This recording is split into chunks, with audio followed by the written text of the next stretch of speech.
Hey everybody, welcome on back to the AnKorage where everything is awesome, and we've got a new video today. This video is regarding monkeying around with some stuff, and what I want to do is kind of like it's a little bit of a history lesson of sorts, see what different things are. Years ago, 40 plus years ago, 50, 60, it's going all the way back with personal computing and computing in general. Is whether we have programs or we just have data, stuff like that, we need a place to keep it. And in the world of personal computers, when we first started off with personal computers, we didn't have a place to keep all of our programs and stuff like that. I grew up in the world of the Apple II, so it was, you had the computer and then you had at least one disk drive. Ideally, you'd like two, but you only needed one. And those were 5 1/4 floppy drives. So basically, I don't have a floppy disk around. I should get one, but I think they're still available in some places. But with those, the thing about them is that they're about a few or so sheets of paper thick. And they came in 2 different sizes. The originals were 8-inch, which were about yay wide. So, and then in the world of when personal computers really started coming out, stuff like that, they were able to reduce that down to 5 1/4 inches, 5.25 inches. So, and that's the world that I'm from. So I'm very familiar with those drives. I just don't happen to have one around. Unfortunate, but no big deal, because you couldn't get much higher, if not higher than 720 kilobytes. So there wasn't much space. When you look at the space availability today versus back then, space availability back then was very, very, very, very, very minute. So, and then it's gradually gotten bigger and bigger and bigger and bigger. I remember the days when Bill Gates said that 640 kilobytes or megabytes or something like that was going to be, as far as RAM goes, random access memory. I remember when he said that with personal computers, when 640 megabytes was the most that anybody would ever need, or was that megabyte or 640K for RAM. It might have been RAM. I could be wrong. Correct me down below or agree with me if I was right. But 640K was the most that anybody would need from that day forward. And this was back in the mid to early 90s-ish, stuff like that. Well, guess what? He got proven wrong really quick. So there are many different options in storage. And so what I want to do today is go over a number of different storage options that are available, which are also storage options that I've got for myself. And, it might be a little bit of a hark to the past and might be something even a little closer. Who knows? So I'm going to take a moment and I am going to set up my second camera, which is the cell phone. I'm going to be putting a table right here so I can basically get down on the desk and be able to show you this stuff on my gaming mat / mouse pad thing on my desk. I'll use that as a little display area. So why don't we get to that on this edition of Muck Quest.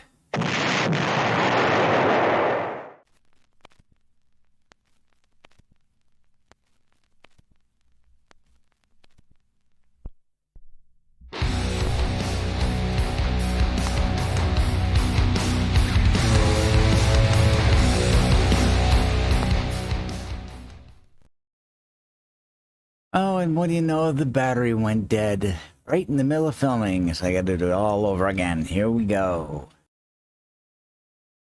Okay.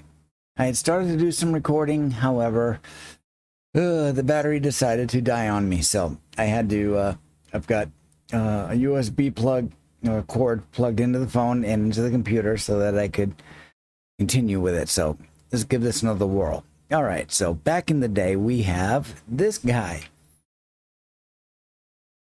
Looks kind of retro-y, doesn't it? Well, that's because I retrofied it. I put this wood grain contact paper on it to make it look like it's rocking out of the 70s. So this happens to be a 3.5-inch floppy drive. See right there, it's right there. So, and its power cord is permanently attached, and it happens to be USB-A plug on the end. So this is so that it can be used basically as an external floppy drive, and it's useful for folks that happen to have any old floppy disks around where they might want to get all the data off or continue to use it just because of old habits or whatever. But it's great for data extraction. So that's why I got this here. A relative borrowed it to pull off a whole bunch of pictures off of some old discs, and that's primarily why I bought this, to have it there and also to have it on hand should anybody else need to use it. So that's that one there. So let's put that off to this side. Put it on the floor for now. And, you know, we go out a few years later, and the invention of the compact disc came out, and later on it became a computer, you know, type thing. So here we've got this guy. Now this particular device, I've actually had it for over 10 years, and I still use it today. So this is I tilt it up here. That is a CD, DVD, RW writer, burner, reader thingy.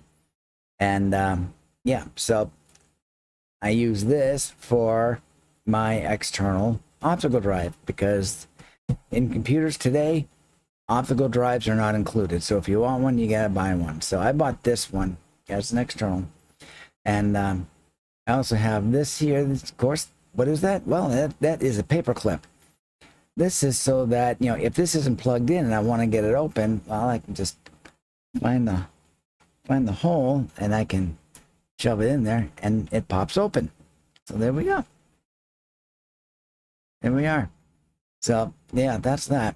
So this was heavily used in the 90s and the 2000s, and then it's you know, these are kind of a thing of the past, but they're still useful. So that's why I have it.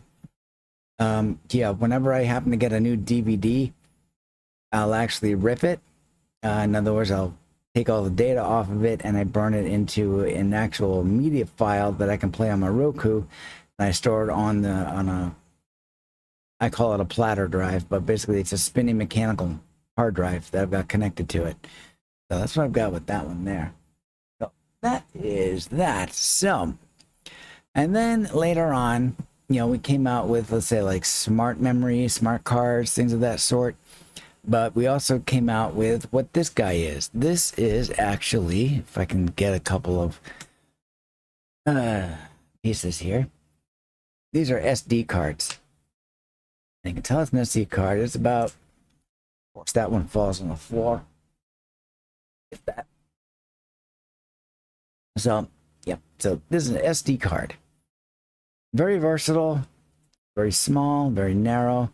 It's got some contacts right there. These are able to be write protected using this little piece of plastic right here. You just slide that and it locks it. Can't be written to. And these are very useful. And then a little while later, you got, let's say, what these guys are. These are the same thing. These are SD cards. However, they're micro SD, about the size of a fingernail. Get that to focus. About the size of a fingernail, or, you know, let's say that one, let's say.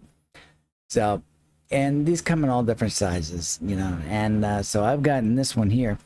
And then, you know, the industry got in their mind and been like, well, these are built off of the same technology that's needed for actual SD cards. So why don't we cut a little slit in there so that these can just slide in like so.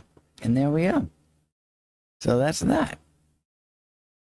So that helps out with that. And you can buy these SD cards either as a a card all by itself where the entire thing is the card, or you can buy these ones and have both a regular size SD card and a micro put together. So now let's say your computer doesn't have a card reader slot.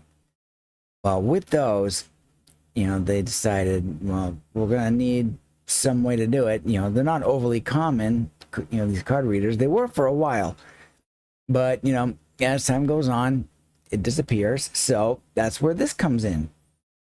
This is an SD card to USB adapter, and I use this one a lot, particularly with my micros. So with these, this is a Transcend, and that's what it looks like. Get it to focus on there. The focus is going crazy on the phone, so I apologize for that. I don't use this for this kind of application all that much right now, so especially for close-ups. And it just does its thing. So, yeah. So, in order to use this, well, let's say you've got an SD card. So, I've got this guy. A couple of slots on the side right there. There's two. There's one for regular SD, and then you got a small one for micro. So, you basically just put it in there, and what do you know?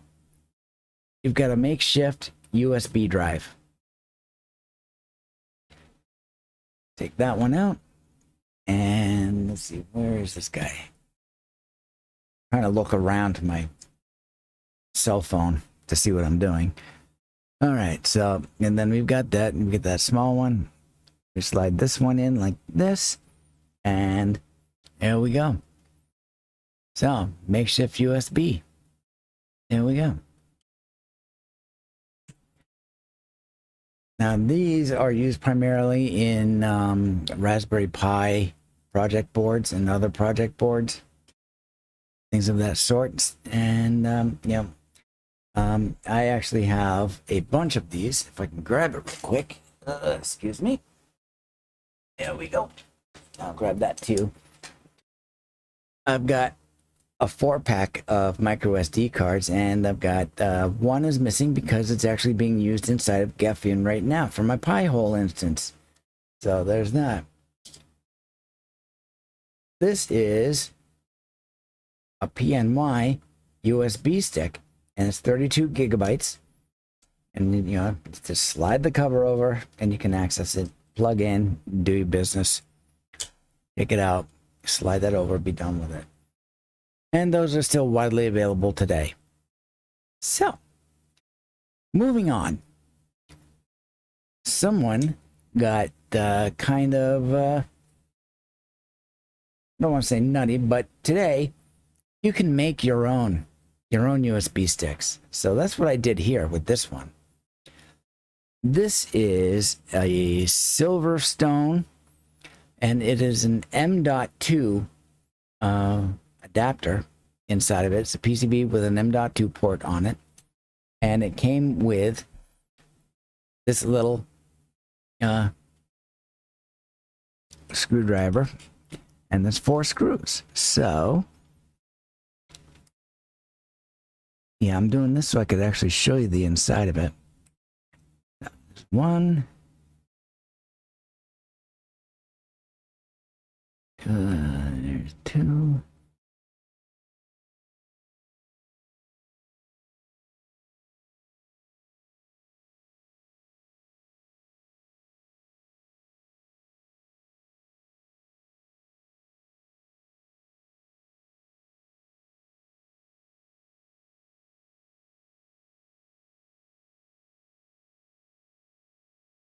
Yeah. Fell out. Okay. So this is a Silverstone, Silverstone M.2 external USB adapter case thing. So I've already unscrewed it. So if I go like that, it pops right out. And here we go. There's the bottom of it, or the top of it, however you want to look at it. Here's the little slider button. And here, this is the entire thing. Here's the PCB. Got a Type A USB plug on the end. And then we've got this piece. This is an actual drive. It's a SATA drive. This is the M.2 port right here. And, you know, this one here happens to be 1 terabyte. And it's a the WD Blue Western Digital, Western Digital, yeah. Excuse me. But yeah, this is a terabyte. So basically, you can get one of these Silverstone things, and you get one of these little solid state drives, and you throw it in, and you've got your own homemade USB stick of varying sizes. This one happens to be a terabyte. What am I using it for? General purpose. Have I used it much? No. I haven't really needed to, but I've got it should I want to. So that is those guys. Now let's look at the next one. Of course, phone's in the way, so let's get you guys out of the way. We've got this guy. This is very similar. This is an Oracle NVMe external USB. Now, whereas this one, it has the USB plug built right onto the PCB, as you can see. This one, however, does not. It's got a separate cord. The output is a USB Type-C, and it comes with this little cord with a Type-A on the end, and it's USB 3 speeds. However, you know, they've got this. This is actually, this top piece, this is aluminum, and it's actually a heat sink because NVMe drives, they generate a lot of heat. And I'll just use that same screwdriver. It came one of its own. So I'll undo the screw. Actually, this one didn't have one. All right, whatever. But take the cover and you lift it off, and here we go. Put that off to the side, and you can kind of see, you know, it's got the fins and everything, and it's anodized aluminum. It's a bluish color. It's very cute.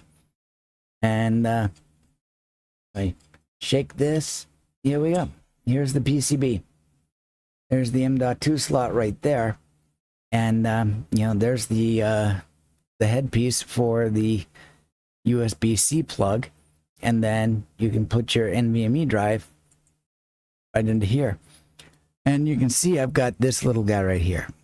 These things are, this didn't come with it. I actually I had this one spare, so I put it in here. But when you put a disc in here, it kind of, or a drive, it just kind of flops up a little bit. These are used to hold it down. There we go. I actually have another one here. This is my extra.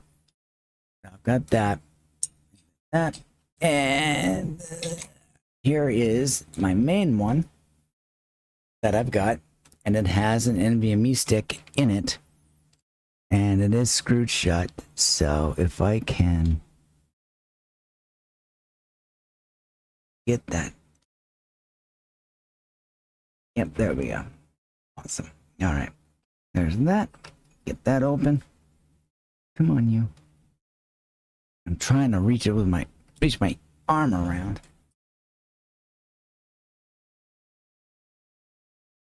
Very difficult. All right, there we go.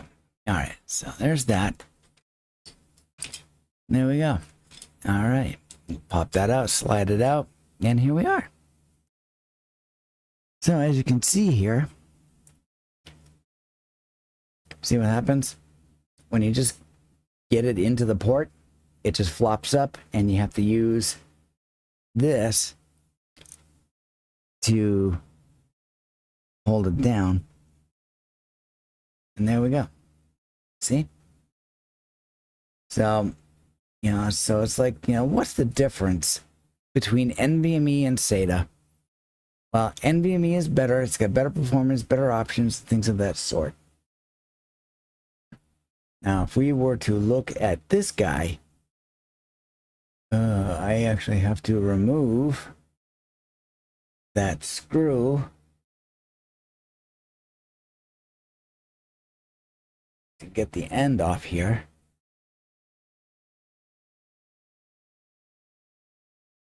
and I can't see what's happening. There we go.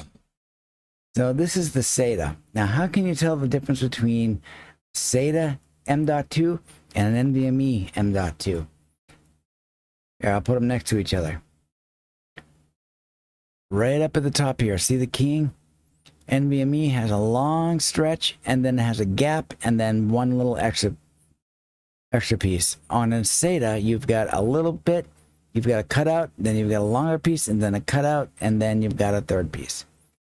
So that's all of that. So that's how you can tell an NVMe and a SATA apart. So there we go. So don't try to stick an NVMe in a SATA M.2 because it won't fit, because it doesn't have that extra notch.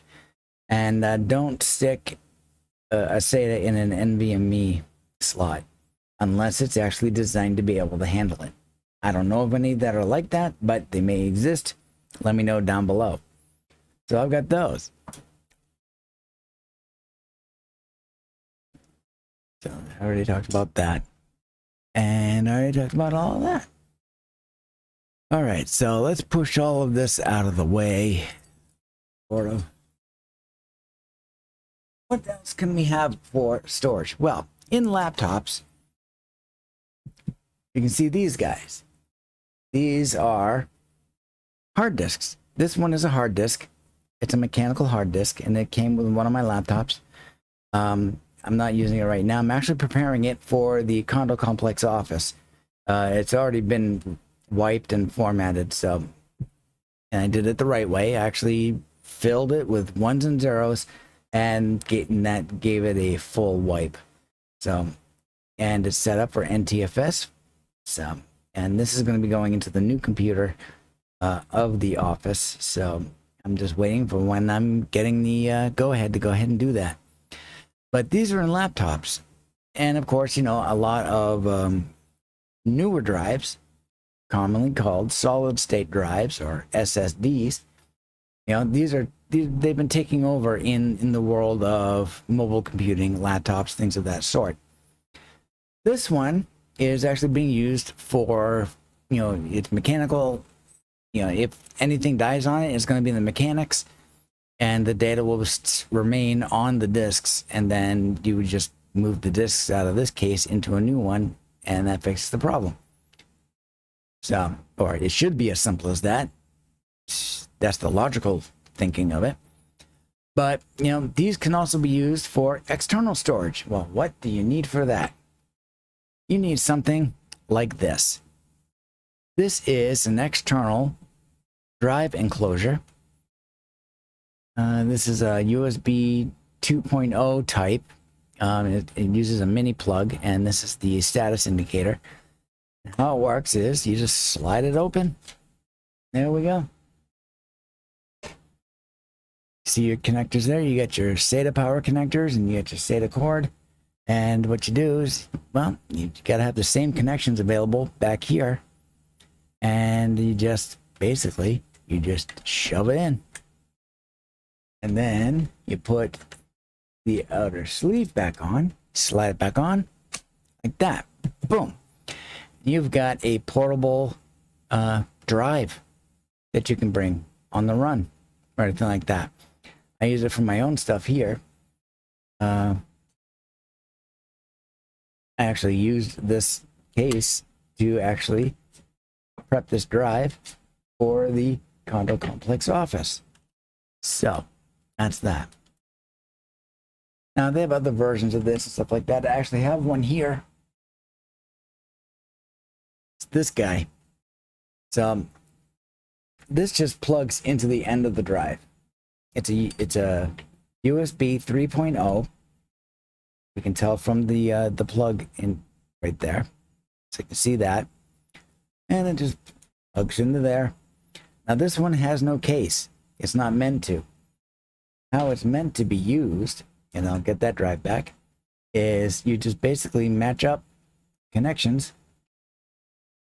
and connect it like that, and you can do your thing. This is good for like maintenance work, IT work, things of that sort. But on this one specifically, there's something going on inside of here where it gets power, but it won't communicate with a connected drive.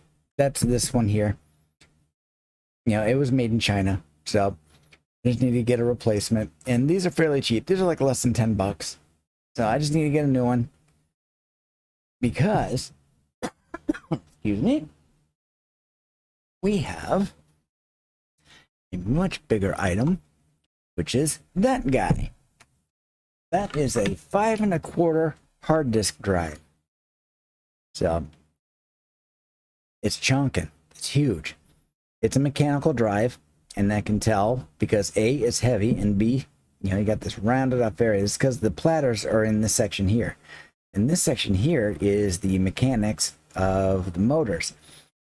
So you got that there. You've got arms that reach out, and what they do is they go back and forth in this section over here somewhere as the drive is spinning at anywhere from 5,000 to 7,000 or higher revolutions per minute or RPM.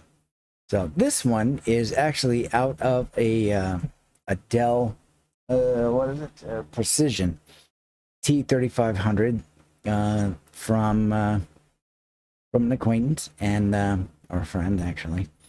And because her husband died last year, and I'm like, I would feel better if I could wipe these drives properly before they get turned into e-waste.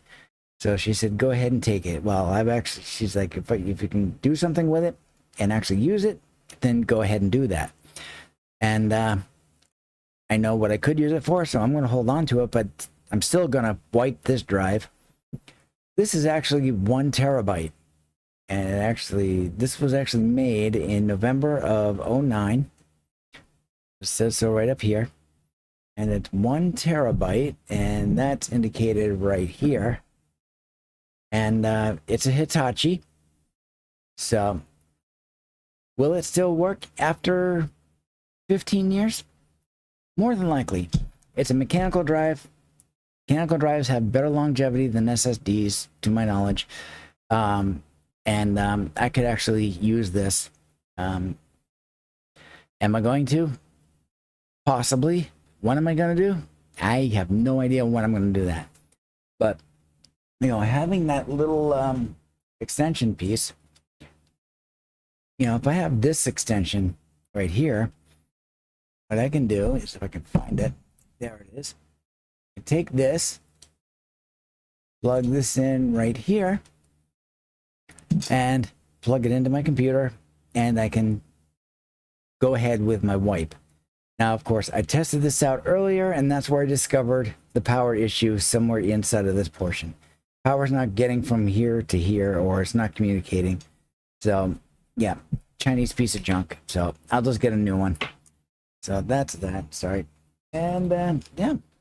So that is all of the different options. Okay, so those are just my examples of just showing some different options that are available for external storage in computing, personal computing, you know, SD cards, you know, the 3.5-inch floppy drive, your CDs, you know, make your own USB stick. And then, of course, you got, you know, your other little guys like that, stuff like that. And, you know, drives, you know, what you can do with these little guys and what you can do with those big guys, stuff like that. So that is pretty much this video. And I've got a mess of drive pieces everywhere. I've got, here they are. I gotta put all these back together now.